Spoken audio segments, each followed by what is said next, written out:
ॐ वन्दे देव उमापतिं सुरगुरुं वन्दे जगत्कारणं वन्दे पन्नगभूषणं मृगधरं वन्दे पशूनां पतिं वन्दे सूर्यशशाङ्कवह्निनयनं वन्दे मुकुन्दप्रियं वन्दे भक्तजनाश्रयं च वरदां वन्दे शिवं शङ्करम् कंठे यस्य विराजते च गरलं गंगाजले मस्तके वामांगे गिरिराजराजतनया जाया भवानी सती नंदीस्कंदगणनाथ सहितं श्रीकेदारनाथ प्रभो श्रीकेदारांचल संस्थितो सततं कुर्यात् सदा मंगलम्। भगवान शंकर के चरण कमल में नतमस्तक होकर के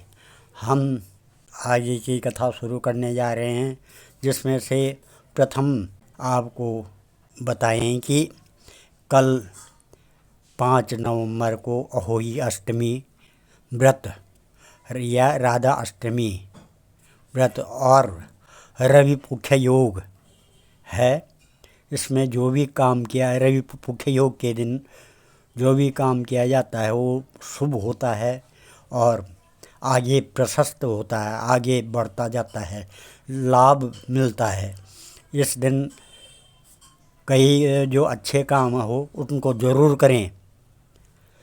और इस दिन अहोई अष्टमी के दिन व्रत पूजन श्री संतान और पति के कल्याण हेतु किया जाता है। माता से उनके कल्याण के लिए प्रार्थना की जाती है, हे प्रभु मेरे पुत्र और मेरे पति को लंबी आयु करना, उनके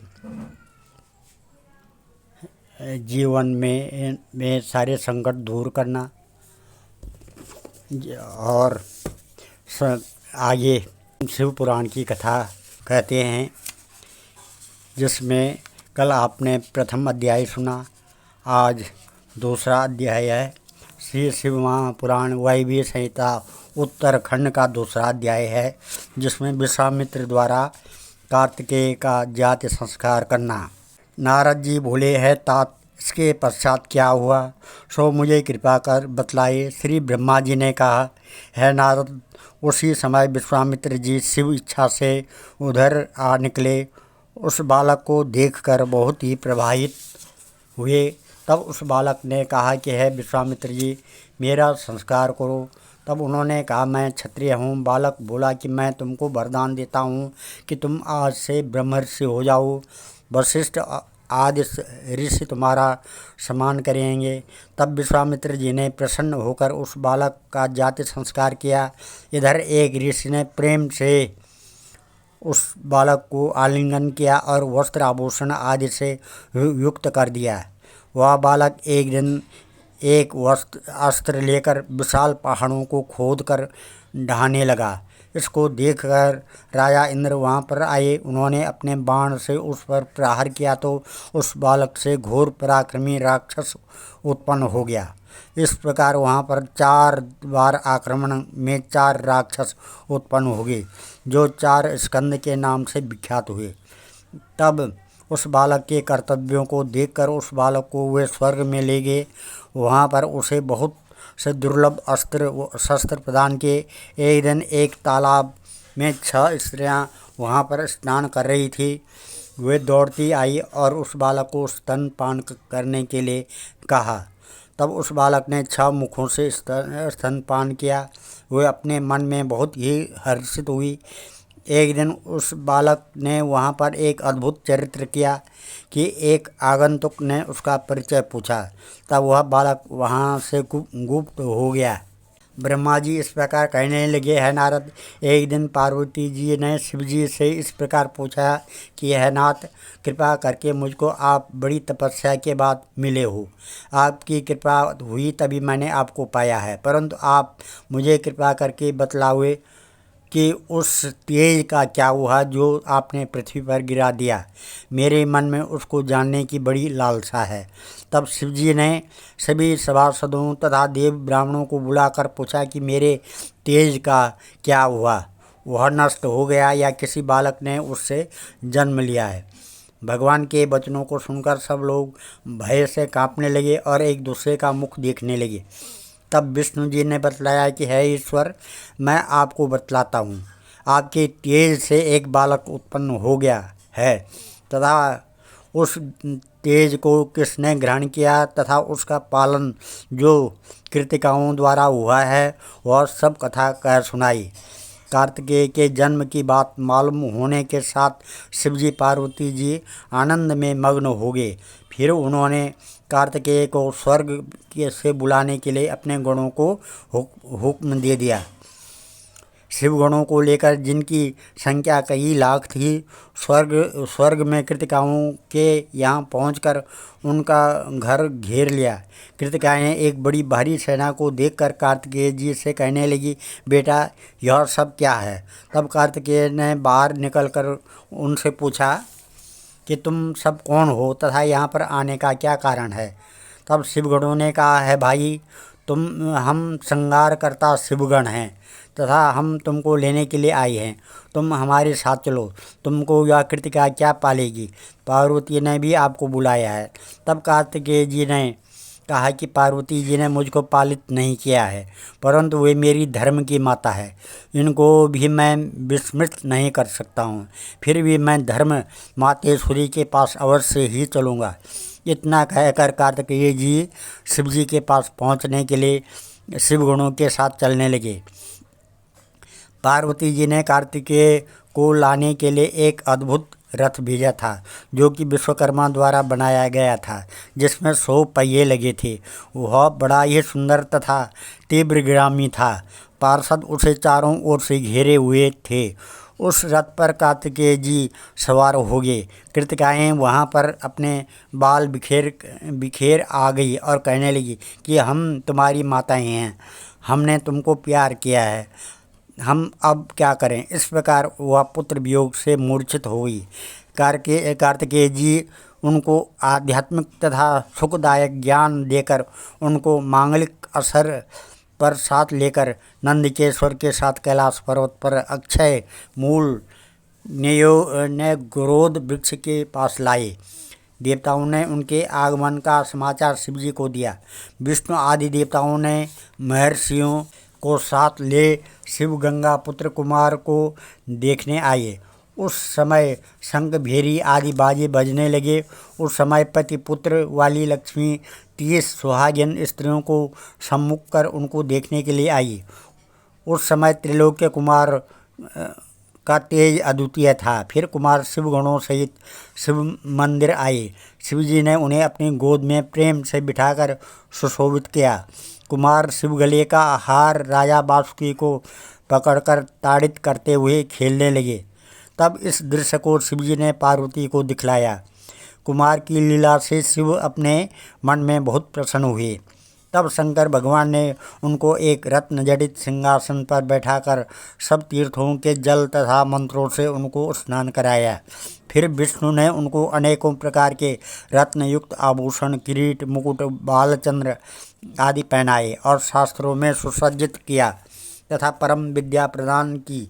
सूर्य ने कवच दिया, इंद्र ने ऐरावत तथा वज्र प्रदान किया, कुबेर ने गदा दी तथा सभी देवताओं ने अपने अपने अस्त्र शस्त्र दिए। तब कुमार को इस प्रकार पदार्थ देते हुए देखकर रुद्र भगवान देवताओं को वर देने के लिए कहने लगे। तब देवताओं ने कहा कि यह सब आपको तारकासुर वध के लिए है, अतः हम सब कुमार को अग्रणी बनाकर ले जाने की अनुमति चाहते हैं। तब शंकर भगवान ने शहर से कुमार को साथ जाने की आज्ञा दे दी। तब एक राजमहल कुमार को दिया गया। उसमें कुमार के लिए सभी दुर्लभ वस्तुएं तक उपलब्ध थी। तब कुमार ने उन सब का स्वामित्व ग्रहण किया। ओम नमः शिवाय नमो नमः। ओम नागेंद्रहाराय त्रिलोचनाय भस्मांगरागाय महेश्वराय नित्याय शुद्धाय दिगंबराय तस्मै नकाराय नमः शिवाय मंदाकिनी सलिल चंदन चर्चिताय नंदीश्वराय प्रमथनाथ महेश्वराय मंदार पुष्प बहु पुष्प सुपूजिताय तस्मै मकाराय नमः शिवाय शिवाय गौरी बदनाब्जबिंदा सूर्याय दक्ष ध्वरनाशकाय श्रीनीलकंठाय वृषभध्वजाय तस्मै शिकाराय नमः शिवाय वशिष्ठ कुंभोद्भव गौतमार्य मुनीन्द्र देवार्चित शेखराय चंद्रार्क वैश्वानरलोचनाय तस्मै वकाराय नमः शिवाय यक्षस्वरूपाय जटाधराय पिनाकहस्ताय सनातनाय दिव्याय देवाय दिगंबराय तस्मै यकाराय नमः शिवाय पंचाक्षरमिदं पुण्यं य पठेत् शिवसन्निधौ शिवलोकं वाप्नोति शिवेन समुदिते। इस प्रकार से आपने कार्तिकेय महाराज के बारे में इस कथा में सुना। आगे कल इस कथा को मैं यहाँ पर विराम देता हूँ। आगे कल तीसरा श्री शिव महापुराण वायव्य संहिता उत्तरखंड के तीसरा अध्याय शुरू किया जाएगा, जिसमें कार्तिकेय तथा तारकासुर का युद्ध दिया गया है। और अब हम काल भैरवाष्टक पढ़ते हैं, जो इस प्रकार है। देवराज सेव्यमान पावनान्द्रिपंकजं व्यालयज्ञसूत्र इंदुशेखरं कृपाकरं नारदादियोगवृन्दवन्दितं दिगंबरं काशिकापुरादिनाथ कालभैरवं भजे भानुकोटिभास्वरं भवाब्धितारकं परं नीलकण्ठईप्सितार्थदायकं त्रिलोचनं कालकाल अम्बुजाक्ष अक्षशूल अक्षरं काशिकापुरादिनाथ कालभैरवं भजे शूलटङ्कपाशदण्डपाणिमादिकारणं श्यामकाय आदिदेव अक्षरं निरामयं भीमविक्रमं प्रभुं विचित्रताण्डवप्रियं काशिकापुरादिनाथ कालभैरवं भजे भुक्तिमुक्तिदायकं प्रशस्तचारुविग्रहं भक्तवत्सलं स्थितं समस्तलोकविग्रहं विनिक्वणन् मनोज्ञहेम किङ्कणीलसत्कटिं काशिकापुरादिनाथ कालभैरवं भजे धर्मसेतुपालकं त्वधर्ममार्गनाशकं कर्मपाशमोचकं सुशर्मदायकं विभुं स्वर्णवर्णशेषपाशशोभिताङ्गमण्डलं काशिकापुरादिनाथ कालभैरवं भजे रत्नपादुकाप्रभाभिरामपादयुग्मकं नित्यमद्वितीय इष्टदैवतं निराञ्जनं मृत्युदर्पनाशनं करालदृष्टमोक्षणं काशिकापुरादिनाथ कालभैरवं भजे अट्टहासभिन्नपद्मजाण्डकोशसन्ततिं दृष्टिपातनष्टपापजाल उग्रशासनम् अष्टसिद्धिदायकं कपालमालिकन्दरं काशिकापुरादिनाथ कालभैरवं भजे भूतसङ्गनायकं विशालकीर्तिदायकं काशीवासलोकपुण्यपापशोधकं विभुं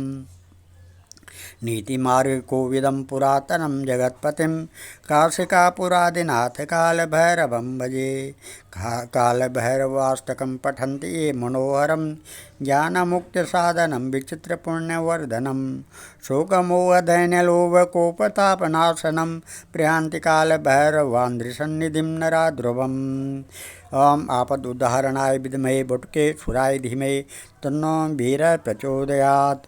ओम सर्वे भवन्तु सुखिनः, सर्वे सन्तु निरामयाः, सर्वे भद्राणि पश्यन्तु, मा कश्चित् दुःखभाग् भवेत्। धन्यवाद।